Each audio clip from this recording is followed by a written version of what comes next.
All right, it's remodel time.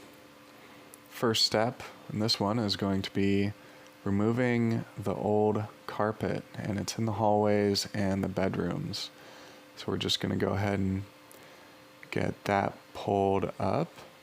In this case, we're going to be doing floors, painting, and bathroom vanity. So let's go ahead and get this out of here. We're left with some tack strips and a bunch of staples. So we're not going to be putting carpet back in, so we're going to go ahead and remove all of those. Go ahead and remove the trim next. This is cocked, so we have to run a blade along that to break that. And that's going to allow us to slide this tool in. Once we get started, it gets quite a bit easier. Just being careful here. We don't want to damage either the trim or the wall.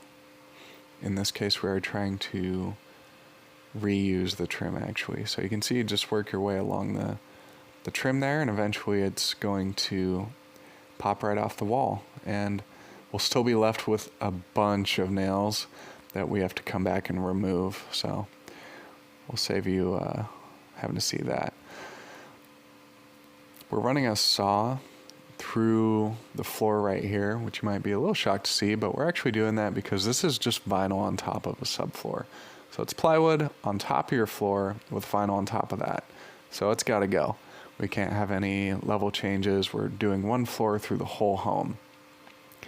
As you can see, cutting it up into those little squares made it way easier to remove. They just pop right out. They're still going to leave behind a bunch of staples that we have to come back and remove, but no worries.